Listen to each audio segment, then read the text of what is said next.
coisa que eu tenho curiosidade, governador. Como é que é o dia a dia, por exemplo, de um prefeito de uma cidade como São Paulo, do ponto de vista pessoal?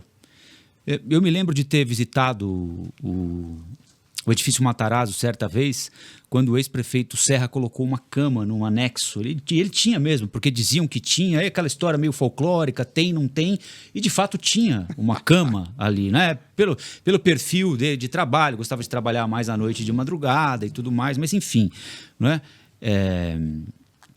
Deve ser uma demanda enlouquecedora, não é? Porque parte-se desde um problema nacional, como, por exemplo, uma negociação por reforma tributária, até o viaduto que cede, enfim, a vida fica entregue durante esse período, né? Fica. E é bem diferente, boa essa sua colocação, é bem diferente ser prefeito do que ser governador. É mais difícil ser prefeito do que ser governador. E eu falo com experiência. Sim.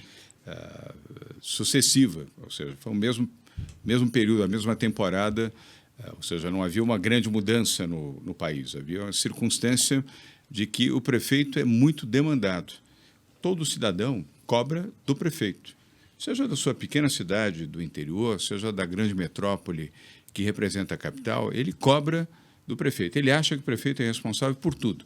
Pela segurança, pela limpeza, Sim. pela manutenção, pelas praças, pelo poste que caiu, pelo fio que arrebentou, porque parou o serviço de água, tudo é o prefeito. Então, ele vocaliza e foca no prefeito. E, obviamente, cobra o prefeito. Então, é um nível de cobrança muito grande. Ser prefeito em qualquer cidade, especialmente em São Paulo, é ser zelador. É um serviço de zeladoria, não é de síndico. O síndico é o governador. Sim. O zelador é o prefeito. Então, tudo vai para o zelador, inclusive aquilo que não é de responsabilidade do zelador. Então, é um trabalho. Eu, quando prefeito, Rafael, trabalhava em média 16, 17, 18 horas por dia.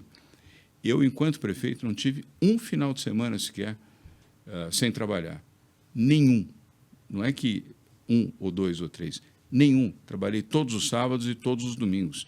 Os domingos trabalhava de manhã, ia almoçar com a minha família. Sim. E à tarde descansava. Era o meu único privilégio, era poder almoçar com a família e domingo à tarde ficar com a minha esposa e os meus filhos. Sábado eu trabalhava o dia todo e domingo pela manhã o dia todo. E durante a semana, nessa intensa agenda de 16, 17, 18 horas por dia. Obviamente porque eu queria fazer uma agenda pela cidade, para a cidade. Eu gosto de trabalhar, não sou preguiçoso, a vida inteira. Eu não sei se você sabe, e os que estão nos acompanhando aqui no Flow, eu comecei minha vida como office boy, Sim. com 14 anos de idade. E trabalhava porque precisava ajudar minha mãe para poder pagar a conta de luz. Não era para comprar tênis, para jogar futebol, ou para ir comprar ingresso para ver o jogo do Santos Futebol Clube no Pacaembu. Era para ajudar minha mãe diante de uma dificuldade enorme de vida nossa. Então, eu sempre fui muito dedicado ao trabalho e me dediquei bastante, tanto na prefeitura quanto no governo do Estado. Agora, prefeitura, repito, é zeladoria, 100%. E o governo do Estado, nessa comparação, você é o síndico. Então, você tem uma capacidade de planejar melhor, olhar até a perspectiva, ter a dimensão também 360 graus. Muitas vezes o prefeito não tem nem tempo disso, porque a demanda é tanta, a cobrança... É tudo de afogadilho, né? E você tem pouco tempo para planejar. Sim. O que nos ajudou muito, modéstia à parte, a fazer uma boa gestão na prefeitura, foi, de novo, time, foi equipe. Eu montei um bom time na prefeitura de São Paulo. E outra razão, Rafael, eu sempre fui muito delegador, eu nunca fui centralizador. Não fui no campo, na área privada, não fui na área pública, como agora, de volta ao setor privado, continuo sendo descentralizador. Isso ajudou muito, porque ao invés de concentrar todas as decisões em uma pessoa, eu distribuía funções, responsabilidades e delegava. E confiava, evidentemente, aos executivos, elas e eles, a responsabilidade na prefeitura, como fiz no governo do Estado também. O senhor ocupou cargos públicos agora, né, como prefeito, como governador, num período muito turbulento da vida do país, né? O senhor chega ali a partir das manifestações de 2013, impeachment da ex-presidente Dilma, assume o presidente Temer, foi golpe, não foi golpe, dali vem a eleição do presidente Bolsonaro, depois pandemia, enfim... A gente vai poder falar disso mais para frente. Agora, do lado de fora, de volta à iniciativa privada, o senhor sente que a temperatura baixou um pouco para um mínimo considerado normal ou ainda estamos em período de ebulição? Temperatura baixou, mas ainda não estamos, eu diria, no termômetro normal. Ainda sem estamos febre. com a temperatura ainda febril, mas baixou. Usando essa analogia, eu diria que estava 41 graus, 40 graus, ou seja, febre intensa. Agora estamos com 38, 38,5.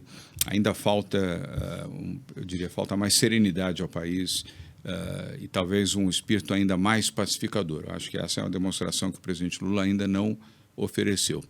Pode oferecer, ele tem condição, vida, experiência, até idade para poder oferecer, vamos dizer, uma sinalização mais pacificadora para o Brasil. De que maneira?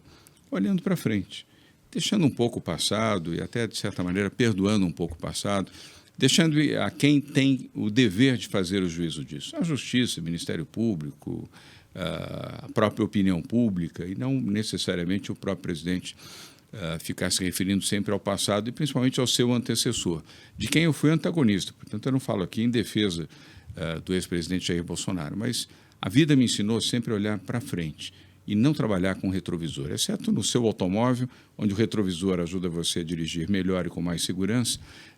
A vida é um olhar para frente. Se você for cultivar mágoas do passado, você vai perder muito tempo e muita energia.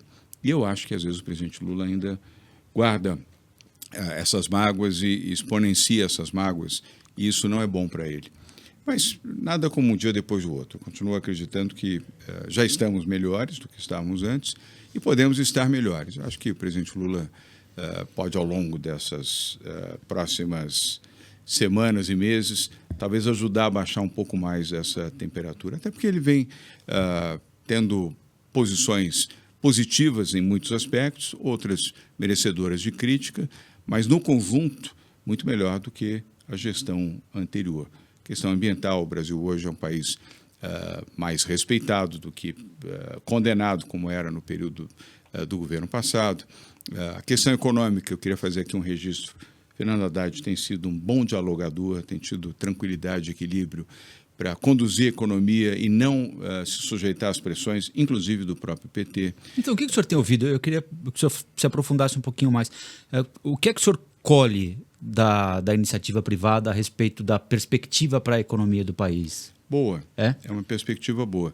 Principalmente se houver vamos dizer, essa conduta e esse diapasão do ministro Fernando Haddad, e agora já em harmonia também com o presidente do Banco Central. Cessaram os ataques. Aliás, o ministro da Fazenda não fez ataques diretamente ao presidente do Banco Central. E hoje, uma relação mais harmônica. Você viu, inclusive, a reunião que eles tiveram recentemente, a queda de mais 0,5% na taxa de juros. O ministro da Fazenda, corretamente, sabe que não pode gastar mais do que aquilo que arrecada. Está atento que houve uma diminuição da arrecadação, Rafael, nesses 2 últimos meses caiu a arrecadação, então ele sabe que não pode ceder à tentação de liberar recursos à vontade, como é o desejo de alguns que na política entendem que gasta, e o governo só emite moeda. Isso gera inflação, e a inflação prejudica, sabe quem, principalmente? Os mais pobres, os mais humildes, os vulneráveis, os desempregados ou os que têm um salário baixo. Esses é que pagam a conta, vamos dizer, da irresponsabilidade, que não está havendo. E, a meu ver, graças à postura correta e surpreendente, inclusive, do ministro Fernando Haddad. Ninguém esperava que ele tivesse essa conduta, esperava talvez uma conduta mais partidarizada, mais ideológica, e não, ele está tendo uma conduta equilibrada, técnica e, a meu ver, correta. Governador,